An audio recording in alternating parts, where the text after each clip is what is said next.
Hello everyone.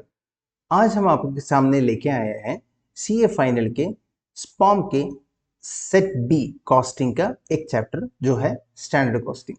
तो इस video में हम क्या करेंगे, थोड़े कॉन्सेप्ट ऑफ स्टैंडर्ड कॉस्टिंग की समझेंगे और एक प्रॉब्लम के दौरान हम उसको बेहतर समझने की कोशिश करेंगे। तो चलिए हम शुरू करते हैं। तो ये है हमारा जो कि स्पॉम के सेट बी के कॉस्टिंग का पूरा सिलेबस, मतलब स्टैंडर्ड कॉस्टिंग का पूरा सिलेबस। यहाँ पे आप देखेंगे हमें क्या क्या कवर करना है। एडवांस वेरिएंस को समझना है, ठीक है। वो एडवांस वेरिएंस में प्लानिंग वेरिएंस आता है और ऑपरेशनल वेरिएंस आता है, जो कि क्या है बाद में हम समझेंगे। फिर इस वेरिएंस का एबीसी कॉस्टिंग के साथ या लर्निंग कर्व के साथ या थ्रूपुट कॉस्टिंग के साथ या रेलेवेंट कॉस्ट के साथ क्या कनेक्शन है, इसके बारे में भी हम समझेंगे। फिर बजटेड प्रॉफिट और एक्चुअल प्रॉफिट जो कि हमने एब्जॉर्प्शन बेसिस पे कंप्यूट करेंगे, उसको कैसे रिकंसिल करते हैं।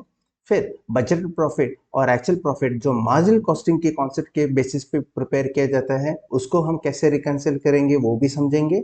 और स्टैंडर्ड प्रॉफिट और एक्चुअल प्रॉफिट को कैसे रिकंसिल करते हैं वो भी हम समझेंगे। उसके अलावा फिर हम इस वेरिएंस को कैसे रिपोर्ट करना है, एक वेरिएंस का दूसरे वेरिएंस के साथ कनेक्शन क्या है और वेरिएंस को कैसे इंटरप्रेट करना चाहिए, ये भी हम समझेंगे। ये है हमारा पूरा सिलेबस जो स्टैंडर्ड कॉस्टिंग का जिसके अंदर आता है, ठीक है। आगे बढ़ते हैं। देखिए यहाँ पे जैसे कि मैंने पहले बताया था, हम देखेंगे कि ये प्लानिंग वेरिएंस और ऑपरेटिंग वेरिएंस होता क्या है। फिर हम देखेंगे वेरिएंस एनालिसिस का एबीसी कॉस्टिंग के साथ क्या ताल्लुकात है। और फिर हम देखेंगे रेलेवेंट कॉस्ट एक कॉन्सेप्ट रहता है जो कैसे वेरियस एनालिसिस के साथ जुड़ा हुआ है, वो भी देखेंगे। फिर थ्रूपुट कॉस्टिंग करके एक कॉस्टिंग है और उसमें वेरियंस एनालिसिस क्या रोल प्ले करता है। इसके अलावा हम देखेंगे लर्निंग कर्व का वेरियंस एनालिसिस के कैलकुलेशन पे कितना हाथ आता है। और फिर हम देखेंगे अभी का जो मॉडर्न जमाने के मैन्युफैक्चरिंग एनवायरनमेंट में वेरियंस एनालिसिस का क्या रोल है। और हम ये भी देखेंगे कि सर्विस इंडस्ट्री में ये वेरियंस एनालिसिस का क्या रोल है। चलिए हम आगे बढ़ते हैं और एक प्रॉब्लम से इन सारे वेरियंस को आराम से एक एक करके समझते हैं। शुरू करने से पहले मैं आपको एक छोटा सा एक ओवरव्यू देना चाहता हूँ। देखिए हमने सीए इंटर में हमने स्टैंडर्ड कॉस्टिंग पढ़ा था, ठीक है, जो कि मटेरियल, लेबर और ओवरहेड्स यानी कि वेरिएबल और फिक्स्ड ओवरहेड्स हम कैसे कंप्यूट करते हैं, ये हमने सब सीखा था वहाँ पे, ठीक है। तो इसे हम टेक्निकली यहाँ पे हम नाम देंगे ट्रेडिशनल वेरिएंस। आप ऐसे समझ के लीजिए, फिलहाल फिलहाल के लिए ऐसे समझ के लीजिए। अब यहाँ पे एडवांस हम क्या समझने वाले हैं। देखिए हमने वहां पे क्या देखा था, स्टैंडर्ड और एक्चुअल में फर्क क्या है, कितना फर्क आता है, फेवरेबल रहता है या एडवर्स रहता है, ये हमने समझा था। यहाँ पे हम क्या सीखेंगे, स्टैंडर्ड में ही फर्क अगर आए, अगर हमें पता चलता है, तो उसे हम कैसे समझ के लें, ठीक है। यानी कि हम यहाँ पे स्टैंडर्ड को भी इंपॉर्टेंस दे रहे हैं। क्या हमारा स्टैंडर्ड हमने जो रखा था वो ठीक था, क्या उससे भी बेटर हम कर सकते थे, इसका भी हम ध्यान दे रहे हैं यहाँ पे फाइनल पे। तो ये इसे हम टेक्निकली कहते हैं प्लानिंग वेरिएंस, यानी कि हमारे स्टैंडर्ड्स में जो फर्क निकल के आ जाएगा तो उसे हम प्लानिंग वेरिएंस के तौर पे जानेंगे। और जो पुराना हमारा जो जो हमने पढ़ा था उसको हम टेक्निकली ऑपरेशनल वेरिएंस के नाम पे जानेंगे। फर्क थोड़ा सा है, लेकिन हम वो बाद में समझेंगे, ठीक है। अभी प्लानिंग वेरिएंस जो रहता है, जो कि मैंने बोला था स्टैंडर्ड जो हमने सेट किया था और स्टैंडर्ड जो हम सेट कर सकते थे, इसमें जो फर्क है उसको प्लानिंग वेरिएंस कहते हैं, ठीक है। इसमें भी दो तरीके प्लानिंग वेरिएंस हो सकते हैं, एक तो हमारे कंट्रोल पे हो और दूसरा जो हमारे कंट्रोल पे ना हो, ठीक है। तो इसको हम बाद में बेटर समझेंगे पूरा इसमें, ठीक है।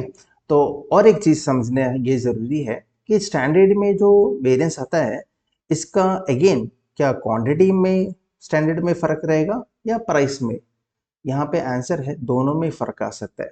फिलहाल हम प्राइस के रिलेटेड जो फर्क आता है उसको हम समझेंगे। आने वाले कुछ प्रॉब्लम में वो भी हम देखेंगे कि क्वांटिटी कैसे उसमें रोल प्ले करता है, ठीक है। तो पहले हम ये प्रॉब्लम से शुरू करते हैं। यहाँ पे दिया है एक कंपनी है PTKLL लिमिटेड करके।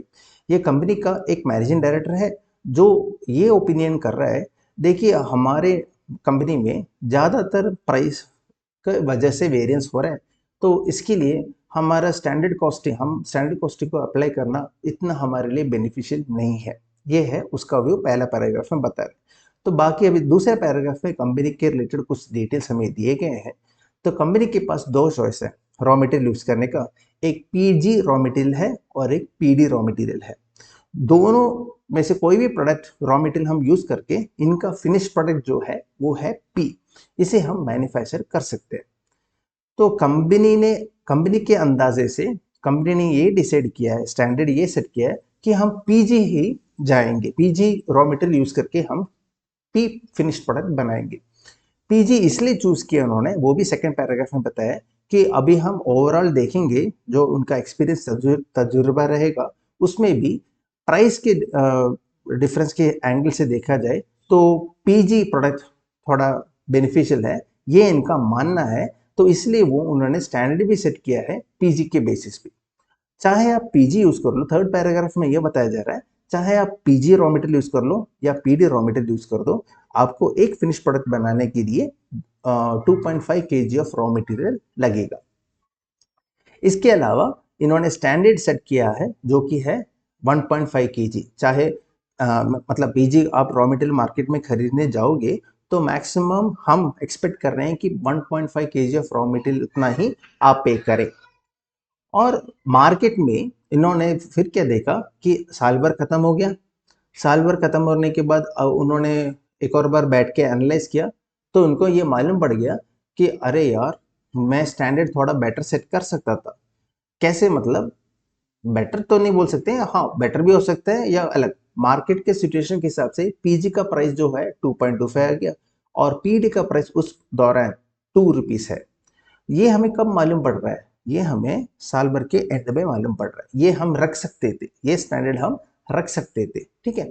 अभी हुआ ये, नेक्स्ट पैराग्राफ में क्या बोल रहा है, जो एक्चुअल हुआ है, 1000 आउटपुट हमने बनाया है, ठीक है। और इसके लिए हमने पीजी यूज किया और कितना क्वांटिटी यूज किया, 2700 क्वांटिटी ऑफ रॉ मटेरियल हमने यूज किया है, जो कि पूरा उन्होंने पे किया है 6480 रुपीज उन्होंने पे कर दिया, ठीक है।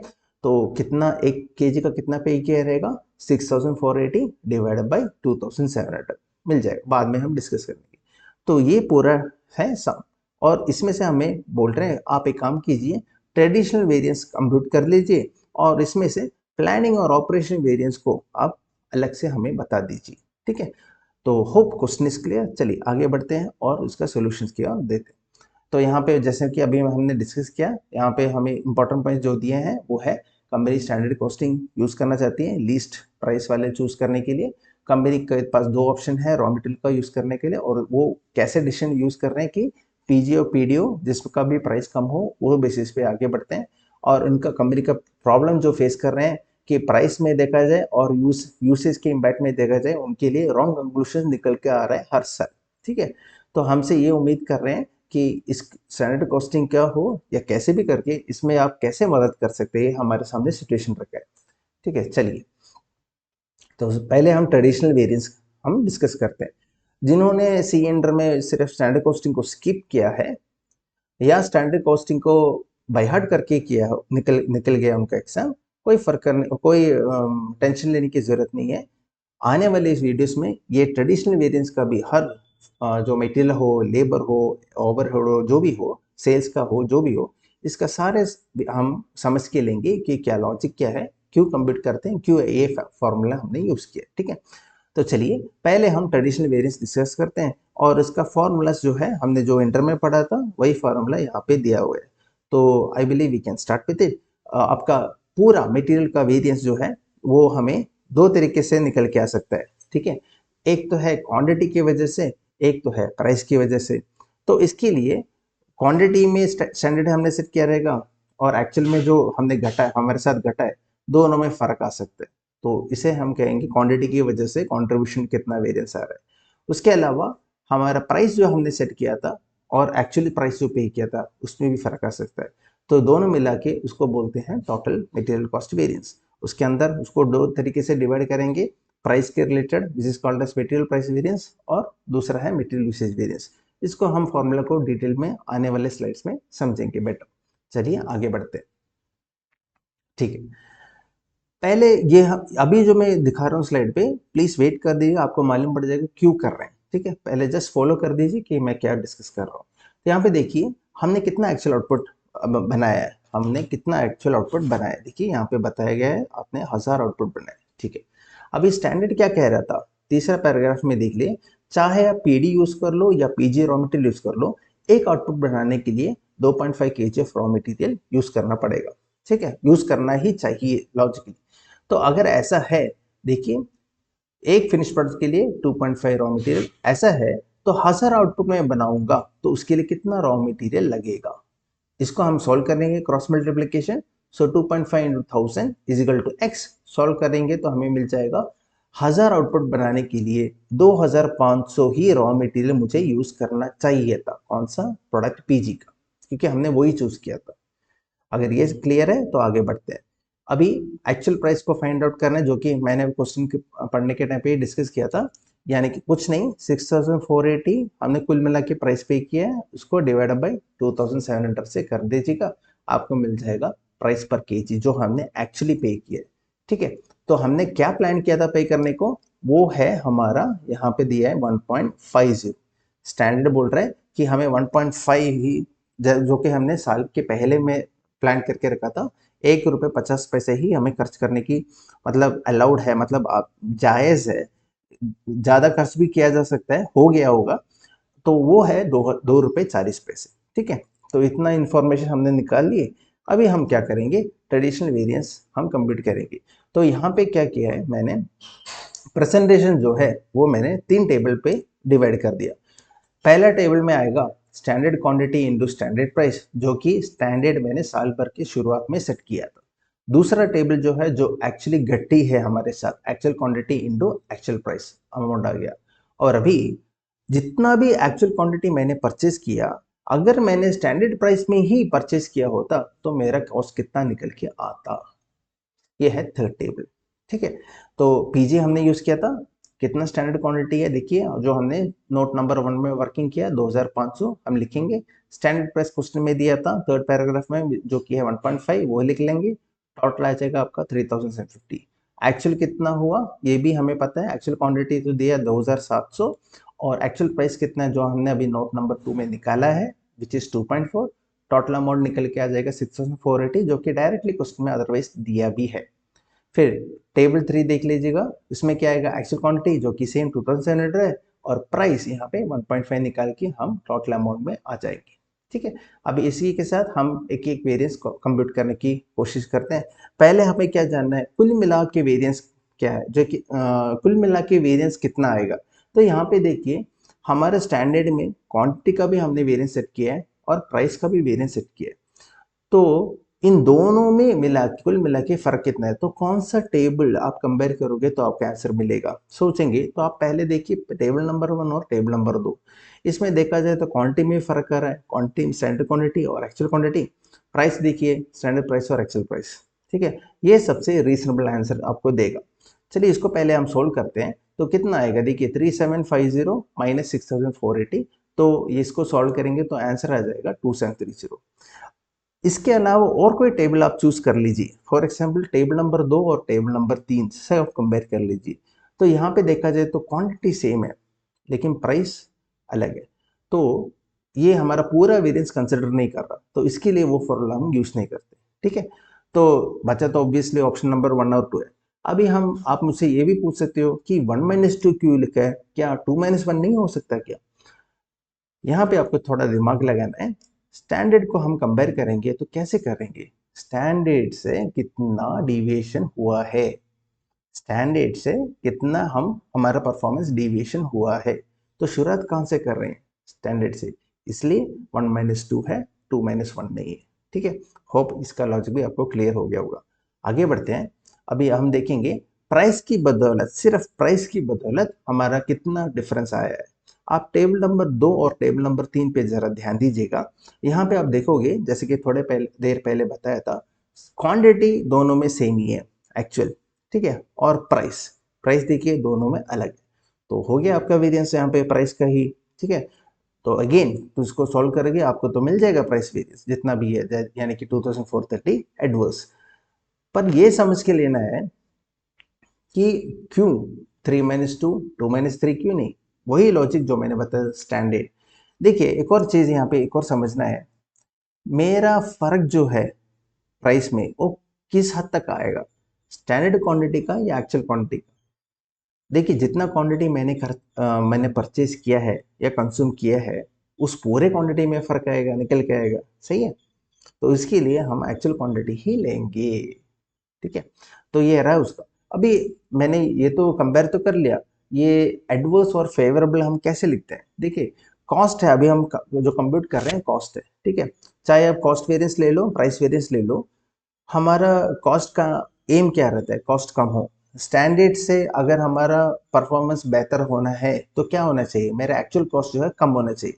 अगर मेरा कॉस्ट स्टैंडर्ड कॉस्ट से ज़्यादा आता है तो वो अच्छा नहीं है, जिसे हम एडवर्स कहते हैं। तो अभी कॉस्ट वेरियंस देख लीजिए, स्टैंडर्ड 3750 अलाउ कर रही है, हमने खर्चा किया कितना 6480, तो ये एडवर्स आ जाएगा। वैसे ही हमें प्राइस में मैक्सिमम 4050 रुपीज़ पे करना चाहिए था, हमने पे कर दिया 6480, तो ये भी आपका एडवर्स आ गया। अभी बचा है क्वांटिटी का वेरिएंस, जो रिप्रेजेंट करेगा टेबल नंबर 1 और टेबल नंबर 3। क्यों बोल रहे हैं देख लीजिए, यूसेज वेरिएंस में ये होगा कि सिर्फ प्राइस में का जोल खत्म, क्योंकि जितना भी प्राइस का वेरिएंस है वो हमने मटेरियल प्राइस वेरिएंस में कंसिडर कर दिया।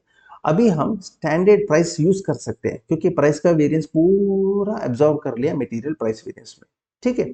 तो अभी टेबल नंबर 1 और टेबल नंबर 3 आप ध्यान देंगे तो इसमें प्राइस तो सेम है, स्टैंडर्ड प्राइस, फर्क क्या आ रहा है, सिर्फ क्वांटिटी का। एक्चुअल 1000 यूनिट्स बनाने के लिए मुझे 2500 रॉ मटेरियल ही कंज्यूम करना चाहिए था, लेकिन कितना कंज्यूम हुआ, 2700। प्राइस हम स्टैंडर्ड प्राइस लेंगे 1.5, ठीक है। तो हमारा वेरिएंस आ जाएगा 300। एक्चुअली मुझे 3750 रुपये का रॉ मटेरियल कंज्यूम करना चाहिए था मैक्सिमम, लेकिन कितना कंज्यूम हुआ, 4050 का कंज्यूम हुआ। तो फर्क आपको आ जाएगा एडवर्स, ठीक है। तो एक और चीज मैं आपको बता देता हूँ, जिन्होंने बाय हार्ट किया हुआ है, ठीक है, इंटर पढ़ने के टाइम पे, ये जो प्राइस वेरिएंस हम अलग से इसलिए निकालते हैं ताकि इसका एक रेस्पॉन्सिबल डिपार्टमेंट है, कॉस्ट सेंटर, वो है परचेस डिपार्टमेंट। तो अभी ये जो फर्क निकल के आ रहा है 2430 एडवर्स, हम मैनेजमेंट क्या करेगी, प्राइस डिपार्टमेंट के गले पकड़ेगी और पूछेगी चलो बताओ इसका वजह क्या है। वजह कुछ भी हो सकता है कि कुछ परचेज डिपार्टमेंट का कंट्रोल में नहीं हो, कुछ हो सकता है कि उनके कंट्रोल में हो, ठीक है। तो ये हम बाद में डिस्कस कर लेंगे।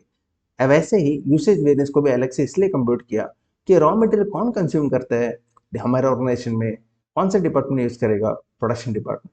अब ये जो फर्क निकल के आ रहा है 300 एडवर्स, हम मैनेजमेंट सीधा जाएगी प्रोडक्शन डिपार्टमेंट के और उनसे पूछेगी चलिए अब बताओ ये फर्क क्यों निकल के आ रहा है, ठीक है। इसलिए हम वेरिएंस को ऐसे प्राइस और क्वांटिटी वेरिएंस में अलग अलग करते हैं।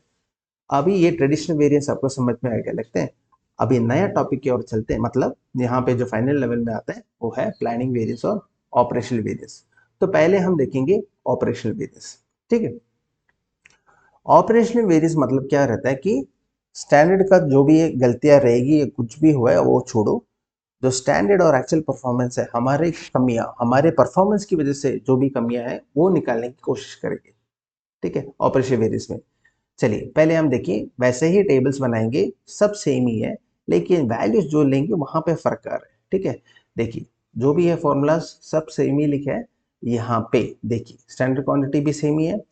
यहाँ पे हमें थोड़ा केयरफुल रहना है, प्राइस निकालने के टाइम पे हम लेंगे 2.25। ये 2.25 कहाँ से लिया, प्लीज देखिए यहाँ से। अगर आपने याद है जब क्वेश्चन हम डिस्कस कर रहे थे तो मैंने इसमें साफ साफ बताया था, ये हमें ये डिटेल्स जो यहाँ पे जो दो डिटेल्स दिए हैं ये हमें कब मालूम पड़ेगा, ये डिटेल हमें मालूम पड़ेगा साल भर के एंड में, जब हमारा एक्चुअल परफॉर्मेंस खत्म हो जाता है। तो तब मुझे कुछ डिटेल्स ऐसे मिल जाती हैं या साल भर के ड्यूरेशन के टाइम पे कि मैं स्टैंडर्ड कैसे रख सकता था बेटर, ओके। तो 1.5 मैंने रखा था, दैट कुड हैव बीन 2.25, मतलब वो 2.25 में हम ज़्यादा कर सकते थे, ठीक है। ये पर डिटेल स्टैंडर्ड रखने के टाइम पे मुझे मालूम नहीं थी, तो इसलिए हम परफॉर्मेंस करने के टाइम पे, हमारा एक्चुअल परफॉर्मेंस का कंपेयर करने के टाइम पे हम 2.25 को और यहाँ के जो प्राइस 6480 के अंदर जो प्राइस आता है, जो कि हमने यहाँ पे सेपरेटली निकाला है 2.4, इसके साथ कंपेयर करेंगे। ठीक है, अभी आप सोचोगे ठीक है, ये जो 1.5 और 2.25 का फर्क, ये हम बाद में समझेंगे। ठीक है, ये आ जाएगा प्लानिंग वेरिएंस पे, हम उस पे अभी चर्चा नहीं करते, कंफ्यूजन हो जाएगा। तो फिलहाल हम अभी इसके इस बेसिस पे इसको आगे डिस्कशन को लेते हैं। सो 2.25 निकालेंगे तो ये आ गया 5625। अभी actual quantity and actual price वो तो सेम ही है, उसमें तो चेंज नहीं आएगा। और यहाँ पे भी सेम ही है, एक्चुअल क्वांटिटी 2700, स्टैंडर्ड प्राइस यहाँ पे जो प्राइस है 2.25 वही निकाल रहा है। ठीक है, अभी आप नॉर्मली कंप्यूट कर दीजिए। ठीक है, फर्स्ट मटेरियल का, क्वांटिटी का, जो भी है क्वांटिटी और प्राइस को दोनों मिला के जो तो नॉर्मल फॉर्मूला है उसमें से कंप्यूट कर दीजिएगा। 5625 ही ऑपरेटिंग के एंगल से मुझे खर्चा करना चाहिए था, लेकिन 6480 खर्चा किया तो वेरिएंस निकल के आ गया 855। ये अच्छा है या नहीं अच्छा है? ये अच्छा नहीं है। क्यों? ज़्यादा मैंने पैसा खर्च किया। अभी इसमें ये जो खर्चा किया है 855 में, ये कैसे उभर के आता है? प्राइस की बदौलत, यानी कि मुझे एक्चुअल में मैंने प्राइस ₹2.40 40 पैसे में खरीदे, लेकिन मुझे ₹2.21 में मैं खरीद सकता था। ठीक है, 6075 मैंने 6480, जिसकी बदौलत मेरा डिफरेंस निकल के आ गया ₹405। ये भी अच्छी बुरी बात, बुरी बात। Next, usage variance. मुझे एक्चुअली क्वांटिटी कंज्यूम कितने करने चाहिए थे? 2500 ही कंज्यूम करने चाहिए थे, लेकिन मैंने 2700 कंज्यूम कर दिया, जिसकी वजह से मुझे फर्क कितना निकल के आ रहा है? वो है, ये आपका वेरिएंस आ जाएगा 450। इसको शॉर्ट फॉर्म में करने के लिए कर सकते हैं 2700 माइनस 2500, 200 मिल जाएगा, इंटू 2.25। तो वही आपके यहाँ पे भी निकल के आ जाएगा। ठीक है, या तो आप 5625 माइनस 6075 कर लीजिए, तब भी आपका आंसर सेम आ जाएगा। ठीक है, आई होप ये क्लियर है। तो अभी इसी के साथ ऑपरेशन वेरिएंस यहाँ पे खत्म हो जाता है। नेक्स्ट आपका आ जाएगा प्लानिंग वेरिएंस। प्लानिंग वेरिएंस में हम स्टैंडर्ड्स के फर्क को समझेंगे। स्टैंडर्ड के फर्कों से, यहाँ पे एक्चुअल का रोल नहीं है, प्लीज ध्यान दीजिएगा। हम यहाँ पे एक्चुअल के साथ कोई कंपैरिजन नहीं करेंगे, क्योंकि एक्चुअल का हमने ऑपरेशनल वेरिएंस में हमने पूरा देख लिया। देख लीजिए, पहला टेबल जो कि 1.5 के बेसिस पे था वो हो जाएगा, दूसरा टेबल और एक बेसिस पे, तीसरा टेबल और एक बेसिस पे। तो मैंने इसको नाम ऐसे ही अलग नाम दिया है, स्टैंडर्ड क्वांटिटी रिवाइज्ड और स्टैंडर्ड प्राइस भी रिवाइज्ड है, स्टैंडर्ड क्वांटिटी रिवाइज करके मैंने इसको बनाया हुआ है। यहाँ पे देख लीजिए, मैंने स्टैंडर्ड फिक्स किया था 2500, चाहे जो भी मैं रॉ मटेरियल यूज करूं, मुझे 1000 यूनिट्स बनाने की 2500 ही चाहिए। प्राइस देखिए, यहाँ पे मैं 1.5 मैंने जो डिसाइड किया था वो ले रहे हैं, तो वो तो सेम ही टेबल आ जाएगा। दूसरा टेबल में देखिए, हम यहाँ से यहाँ तक का फर्क पकड़ेंगे। देखिए, यहाँ से 1.5 से 2.25 तक का फर्क पकड़ेंगे। ठीक है, तो ईयर बिगिनिंग में जो डिटेल्स है हमारे पास और ईयर एंड में जो डिटेल्स थे हमारे पास, उसके बेसिस पे कितना फर्क आया, ये जानने के लिए है सेकेंड टेबल। ये आपका आ जाएगा 5625।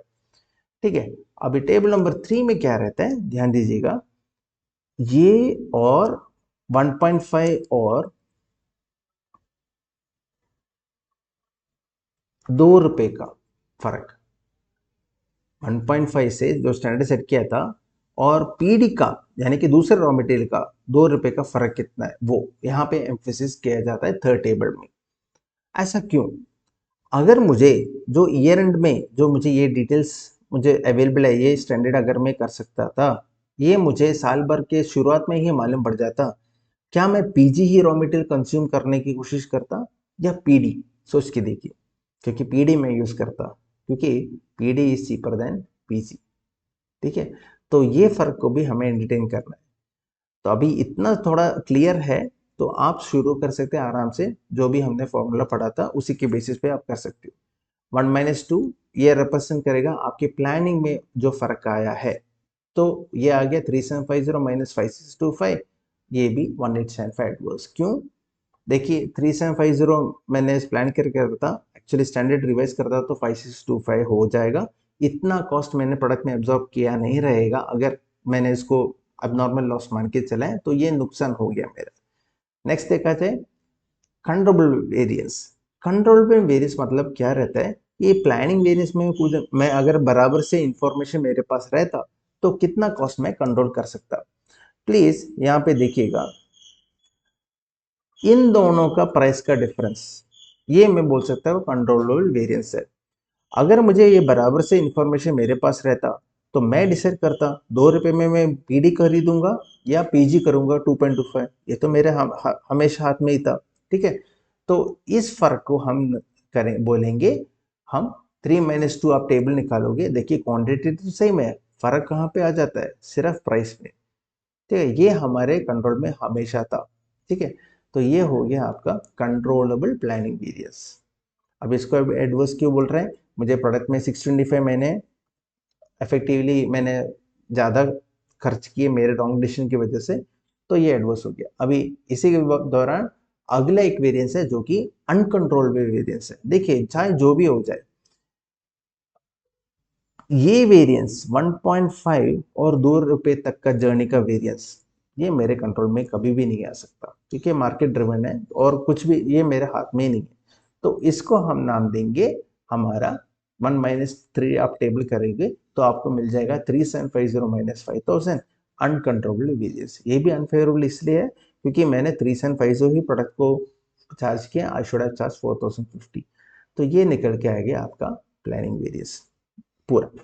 अभी इसको एक और बार थोड़ा अलग एंगल से मैंने इसको समझाने की कोशिश की है।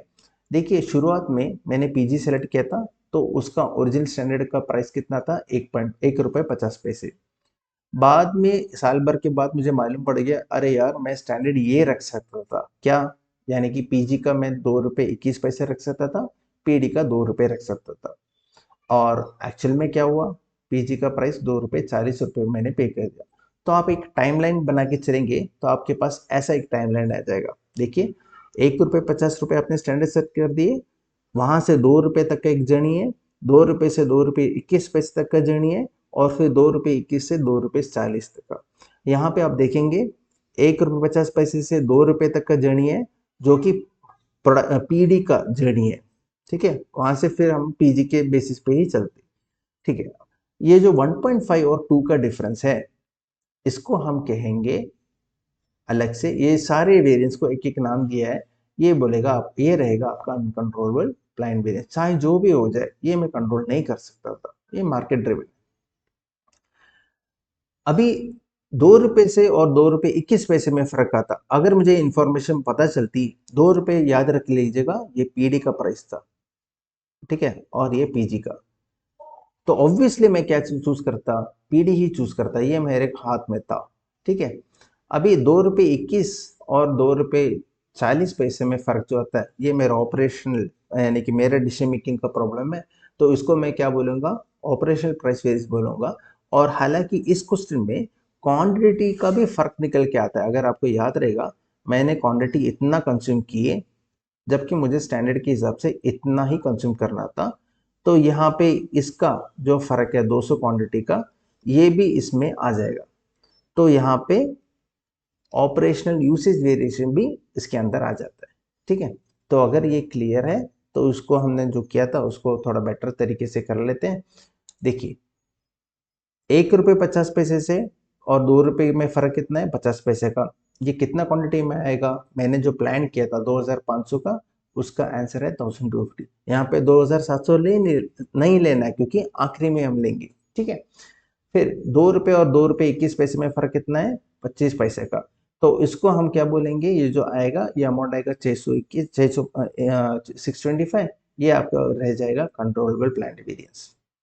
अभी 2 रुपये 21 पैसे से 2 रुपये 40 पैसे में जो फर्क है वो है हमारा तकरीबन आ जाएगा 15 पैसे।